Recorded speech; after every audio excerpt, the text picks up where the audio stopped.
Hello, loves. Welcome to the Live Your Freedom Now podcast. I'm Megan Colleen Johnson, and this podcast is dedicated to discussing dominant cultural narratives and beliefs, what I call dominant dogma, how this keeps you from thriving in life and business, and how to overcome that dogma by living your freedom now. While this path sounds clean and straightforward, the truth is, life and being human is messy. So around here, we value the both and. We'll hold space for where you're at and honor the freedom you'd like to see and feel within yourself. Hit subscribe to stay updated, and for more information about me, my work, and to download my free Claim Your Freedom Now journal guide and ecotherapy meditation, head to megscolleen.com. That's megscolleen.com.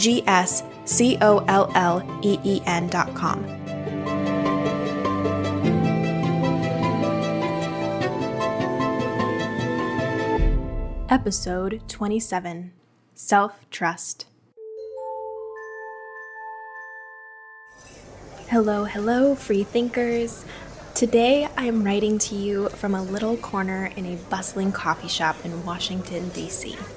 Over the weekend, my partner, my pup Patrick, and I relocated here for the next 3 months or so while my partner participates in a contract position he took on. We did this one time before during 2020, and it was a mix of both wonderful and incredibly hard due to the tumultuous time and the consistent protest outside our apartment that daily reminded me of how much our country is hurting. My hope is that this time will be far more balanced as I've learned more tools to bolster my nervous system. We are a bit further from the White House, and I have a therapist holding my hand virtually through the ups and downs. But back to the little corner that I'm sitting in. Part of my nervous system bolstering this time around is researching places I desire to spend my time while working, playing, exercising, and so on. So today, my first morning here, I picked one of the places on my list, a coffee shop, right around the corner from our apartment.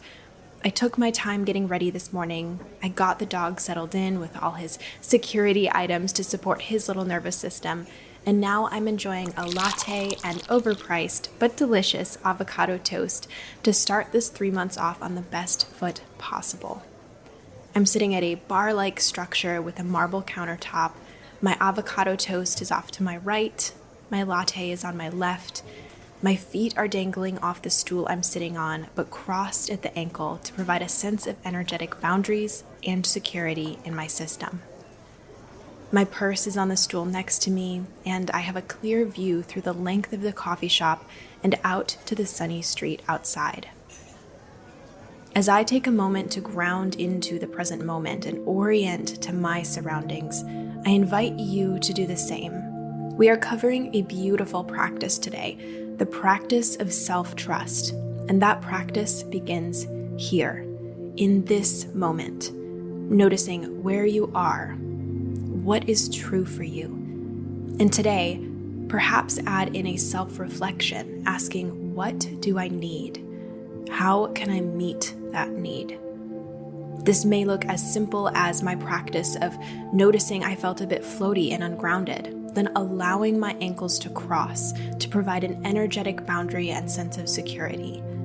Take your time, pause this episode if you need a moment, and tap into this practice of freedom that no one can take away from you.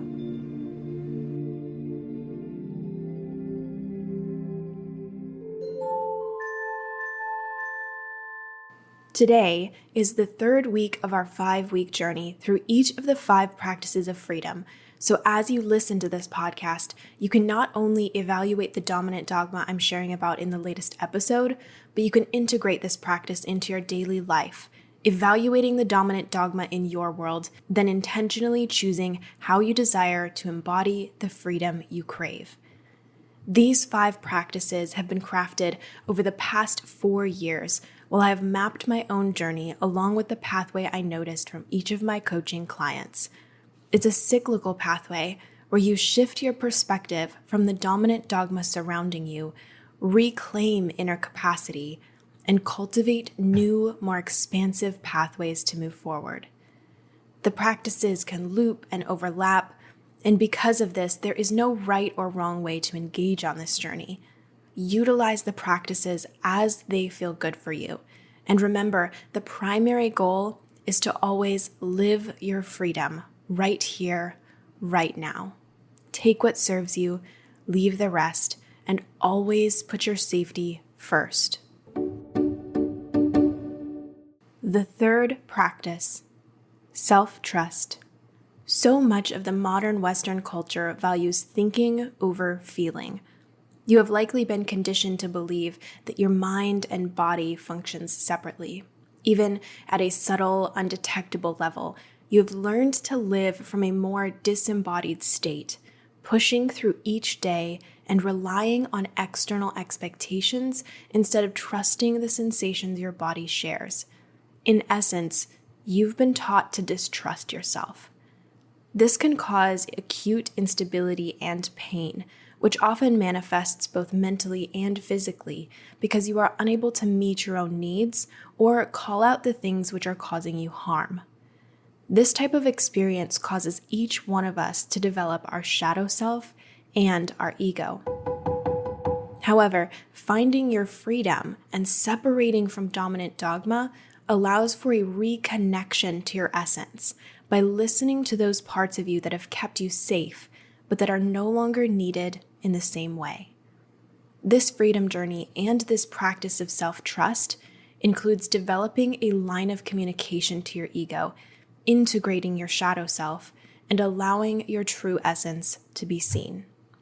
Let's break these two parts of you down a bit. Ego. In essence, your ego is the persona that you present to the world. It's the mask you wear that allows you to belong and to stay safe.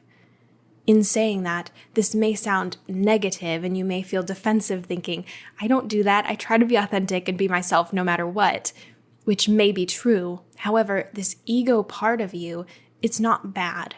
As previously mentioned, it has allowed you to belong and to stay safe. This projection you've crafted, it's part of why you're alive and surviving in the world. The problem lies in the lack of communication and awareness between you and this part of yourself, resulting in the ego running the show without supervision.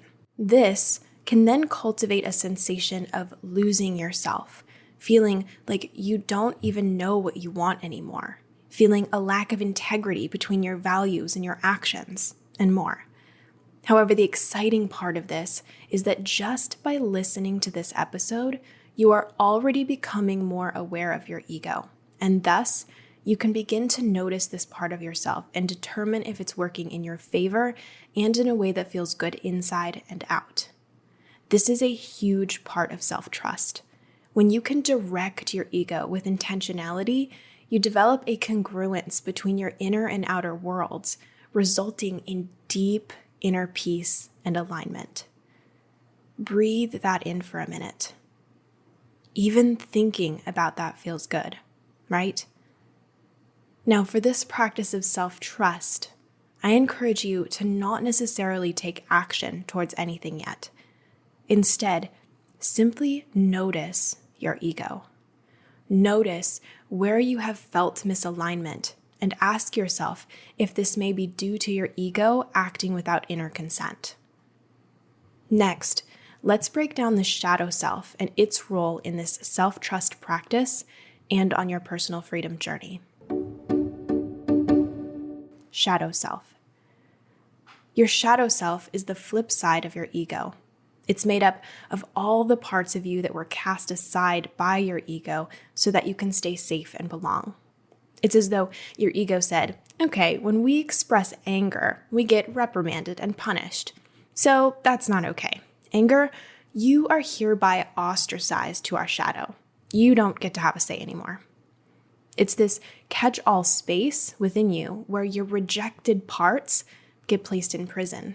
In our modern culture, the shadow often includes your playful creativity from childhood, your anger, your sadness or grief, your natural sexuality, your tendency to get loud and passionate, and so on.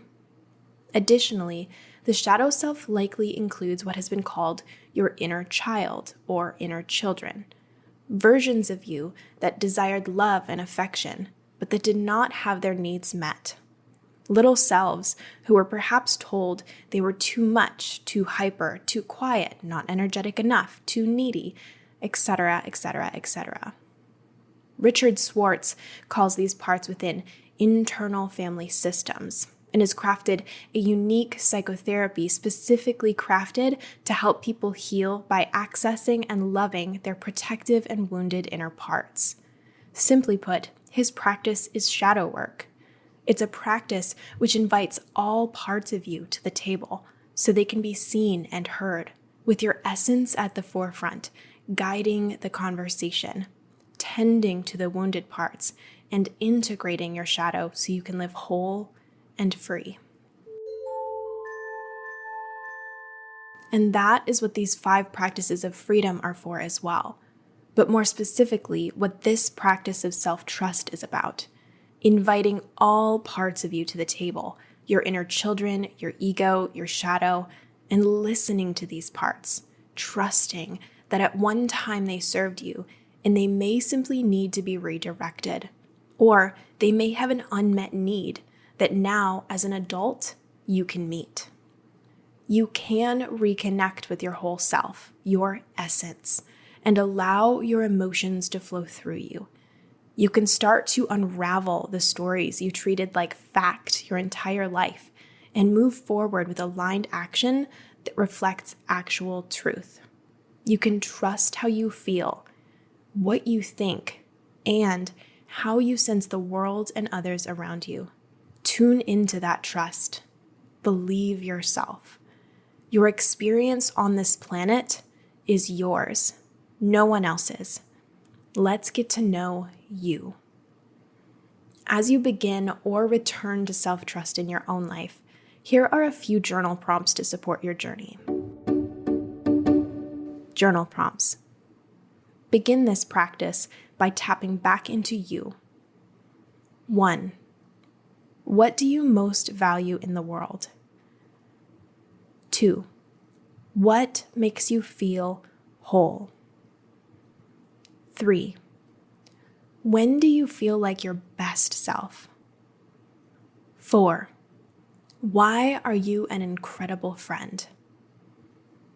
2nd, notice how this plays into your personal freedom journey as you unhook from the dominant dogma in your life. Grab your responses from the first practice, playful curiosity, and circle back on where you feel a lack of freedom and how you know this. Then, journal through what you want instead. Specifically, ask yourself, the new feelings, beliefs, and values I desire for my freedom are. I'm going to repeat that one more time. Ask yourself, the new feelings, beliefs, and values I desire for my freedom are. And that is what I want to leave you with today. If you begin these journal prompts, I would absolutely love to know. Tag me on Instagram at Megs Colleen, that's at MEGSCOLLEEN, or shoot me a DM and fill me in on how this lands with you. Additionally, if you want support on your freedom journey, I would love to invite you into a one-on-one coaching series.